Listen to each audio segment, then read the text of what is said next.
कहानी की शुरुआत में तानसिंग कह रही थी कि काफ़ी साल हो गए तुम्हें देखे हुए।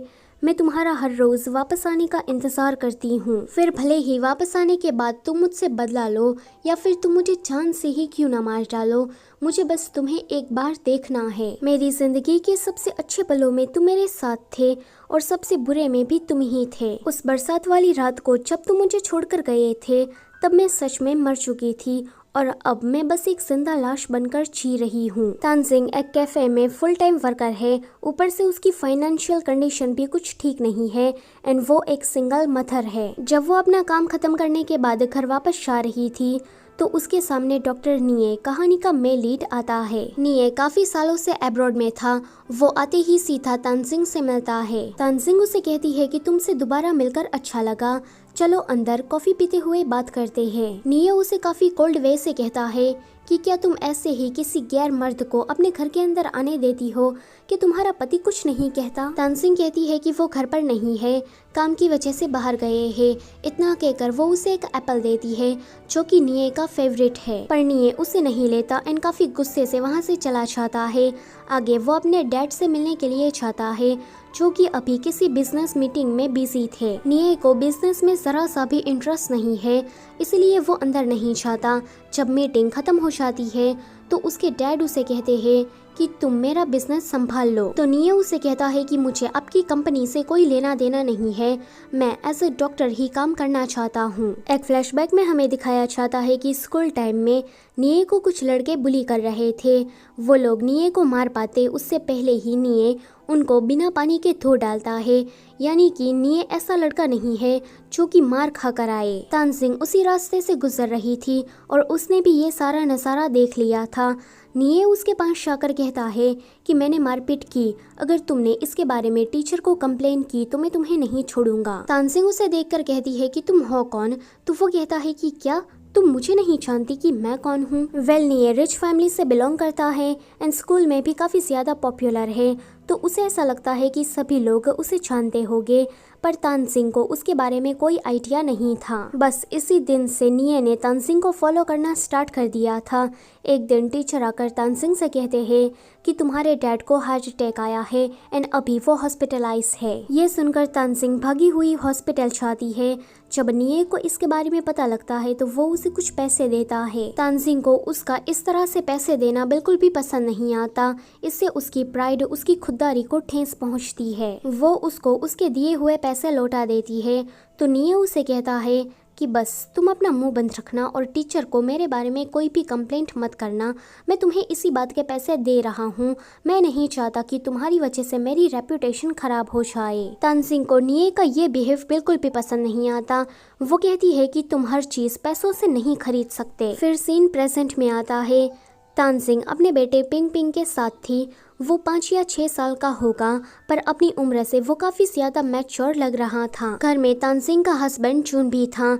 वैसे तो चून काम की वजह से हमेशा बाहर ही रहता है, पर आज वो पिंग पिंग से मिलने के लिए आया था। पिंग पिंग के सो जाने के बाद चून उसे पैसे मांगता है, तो तानसिंग उसे कहती है कि मैं तुम्हें पैसे नहीं दे सकती, मैंने वो सारे पैसे पिंग पिंग के ऑपरेशन के लिए बचा कर रखे हैं। चून कहता है कि मैंने सुना है कि निये वापस आ गया है, अगर तुम मुझे पैसे नहीं दोगी तो मैं उससे मांग लेता हूँ, वैसे भी हम लोगों ने उस पर बहुत बड़ा एहसान किया है। ये सुनकर तानसिंग उसे कुछ भी नहीं कहती कि तभी ही वहाँ पर पिंग पिंग आ जाता है। वो कहता है कि डैड मुझे आपके साथ खेलना है, पर चून से कहता है कि अभी मुझे ओवर टाइम काम करना है ताकि मैं तुम्हारे इलाज के लिए बहुत सारे पैसे कमा सकूं। इतना कहकर वो चला जाता है। वैसे चून इनके घर में कभी भी नहीं रुकता, वो हमेशा ही बाहर रहता है। अगले दिन तानसिंग पिंग पिंग को लेकर हॉस्पिटल जाती है उसका इलाज कराने के लिए, तो उसका सामना डॉक्टर निये से होता है। डॉक्टर निये ये जानकर काफी शॉक्ड होता है कि तानसिंग का एक बेटा भी है,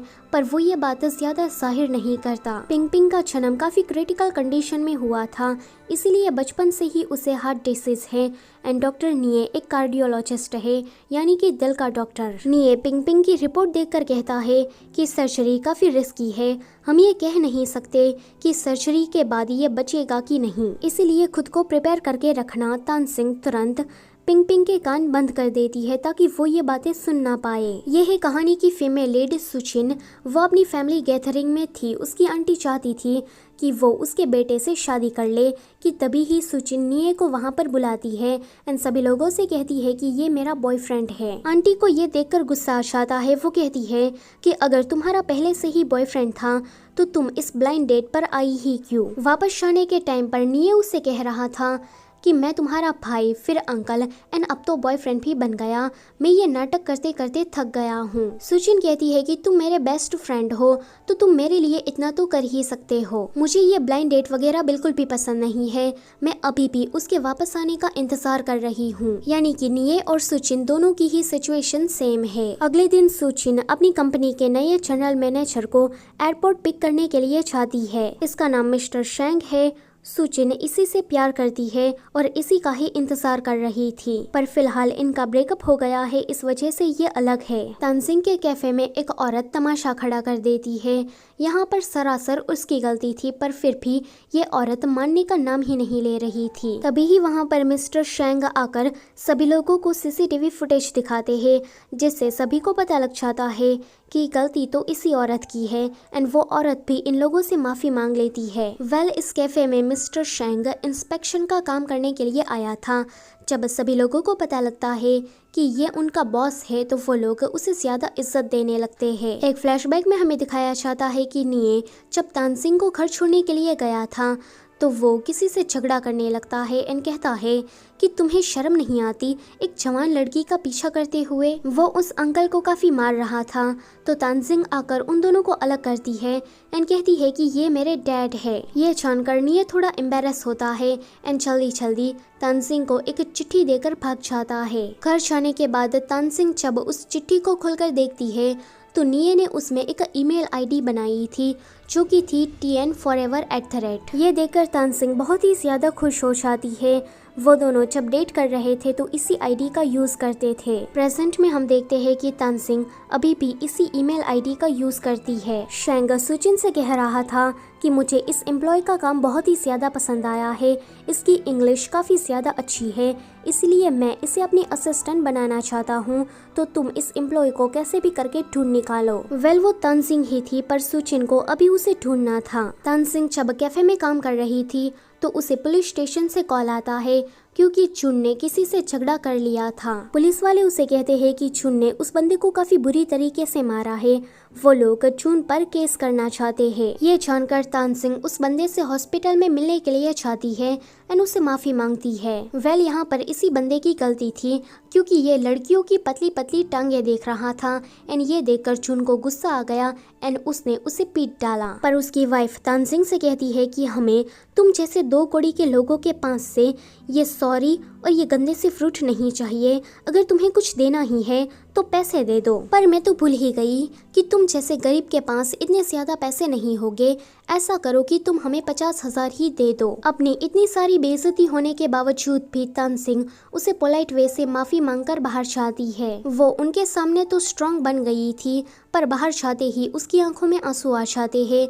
वो सोचती है कि अब मैं 50,000 युआन कहाँ से लाऊंगी। तभी ही वो लो ब्लड शुगर के कारण एलिवेटर के पास बेहोश हो जाती है तो निये उसे ER में शिफ्ट करता है। थोड़ी देर के बाद उसे होश आता है। जब वो बिल पे करने के लिए जाती है तो उसका फोन टूट गया था। ये देखकर वो अपने फ्रेंड को कॉल करती है, पर वो सभी लोग बिजी थे इसीलिए कॉल पिक नहीं करते। आखिरकार थक हार कर उसे निये को कॉल करना पड़ता है। वो उसे कहती है कि मैं तुम्हें तुम्हारी फोटोज और बाकी सारा सामान दे दूंगी, बदले में क्या तुम मुझे 50,000 दे सकते हो। निये उसे कहता है कि क्या तुमने अपनी कीमत 50,000 लगाई है, तुम ये डिजर्व नहीं करती, तुम उससे भी ज्यादा गिरी हुई हो, सस्ती हो। तानसिंग उसे कहती है कि अभी मुझे पैसों की जरूरत है, मैं वादा करती हूँ कि मैं तुम्हें तुम्हारा सामान लौटा दूंगी। निये उसे कहता है कि 50,000 क्यों, तुम अपने बेटे के ऑपरेशन के 1 लाख ही क्यों नहीं मांग लेती। तो वो कहती है कि फिर 1 लाख ही दे दो। ये सुनकर निये को इतना ज्यादा गुस्सा आता है कि वो अपना फोन फेंक देता है। वो सोचता है कि तानसिंग जब एलिवेटर के पास बेहोश हो गई थी तो वो कैसे उसकी फिक्र में उसे ER लाया था, पर इसे तो बस पैसों की ही पड़ी है। आगे वो उसका बिल पे कर देता है एंड कहता है कि मेरा सामान कहाँ पर है। तो वो कहती है कि वो मैं कल तुम्हें दे दूंगी। जब निये घर वापस आता है तो उसके डैड सुचिन का बनाया हुआ खाना खा रहे थे। वो कहते हैं कि तुम तो मुझसे मिलने नहीं आते, इसीलिए मैं ही चला आया। सुचिन निये से कहती है कि कल मेरी कंपनी में एक इवेंट होने वाला है, तो क्या तुम मेरे साथ आओगे। निये कहता है कि मुझे कल काम है। उसके डैड उसे फोर्स करने लगते हैं एंड कहते हैं कि अगर लड़की सामने से डेट का पूछे तो तुम्हें चले जाना चाहिए। तो वो कहता है कि ऐसी ही बात है, तो आप ही उसके साथ क्यों नहीं चले जाते। डैड कहते हैं कि अगर मैं तुम्हारी उम्र का होता तो मैं पक्का चाहता। अगले दिन वो तानसिंग को पैसे देता है तो तानसिंग उसे उसका सामान देती है।